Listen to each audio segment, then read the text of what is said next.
Kadikit na ning holiday season ing problema king babayat adaloy na ning trapiko. Keti Pampanga, mayakit ini. Karing major thoroughfares, kalupa na ning MacArthur Highway, ang poing Jose Abad Santos Avenue. Metong kano karing peka apektado king problemang ini, reng magbiyahi ang magdalang balas at aliwapang kargamento, ibat keti probinsya. Anya naman king 6th General Assembly na ning Pork Truckers and Haulers Association anyang December 2, kaya baya kareg-karelang pisabian ning truck ban. Adwa na ning grupo, ami ka uniformity, pangaras king oras na ning truck ban, ami papatupad kareng may yaliwang balen keti Pampanga. Masanting siguro nung maging uniforme yung truck ban, baka dito naman de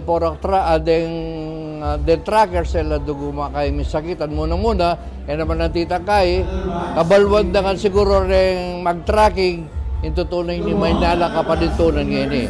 Kasi atin time kailangan may kaka-window yan. Kaya kalang kareng truck na magdalang balas ibat king Porac daralan la king Phil-Am Friendship Highway, king Angeles City at Taglusla king MacArthur Highway asakop na ning siyudad San Fernando ang ganang Santo Tomas at Apalit. Biyayaliwala kan oras ding truck ban na niya makanyalang magkakasakit ding magbiyahe. Yung plano mi, yung Burimi, halimbawa, pwede rin bigay 9:13 Porac, sir. Matangay 10 o'clock in Angeles, and then in San Fernando siguro, andyang 10:30, or alas 10 niya mo rin in Benny. And then miras kaya kang tapalit, tinga palit kasi 11 o'clock eh. Eh, alos to konsuman tayo ito. Wanenta mo, bagal-bagal, yung maging problema itang matatraffic, uling makabagal, maka-slow moving langan. Samantala, agpangking pamuntok na ning City Public Order and Safety Coordinating Office ning San Fernando ay Louie Clemente, alino mikakandayo oras ding truck ban, karing Mississippi nga balen. In-adjust na niya kanuing oras na ning truck ban king syudad kapamilatan na ning traffic code, abelang kasana ning sangguniang panlunsod. Dati idol, alila makakain alila makalog makapagbiyahe, supposedly ela makitamino ng ordinansa. Ela makapagbiyahe alas 9 ni ngabak hanggang alas 4 ning panapon. Alright. Waiting Mickey Ban dati. Oling balik ta Japin, oling number 1 is kaya aliya makasabi ka rin truck banda rin Angeles ang pong Mexico yung kaya kami.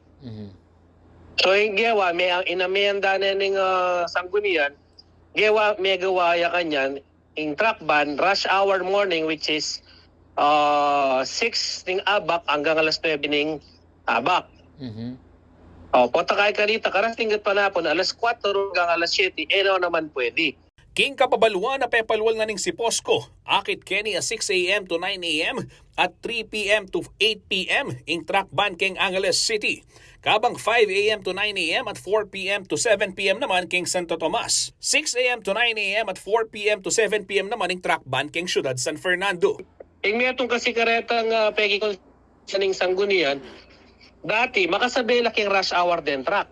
Rush hour abak, ang pong rush hour panapon. Which is contrary ketang, di ba, mas murita mo pin na waling nakalulog kanita, alala pa kasabayan na truck. Pamagmalino ng Clemente, epektibo yung truck ban king Jose Abad Santos Avenue at aplikabol yay ni king MacArthur Highway, Keti, San Fernando. Kabe Paulo G. Santos, ako po yung kaya kayong talasuyo, Justin Dizon, ating pusong makabalen.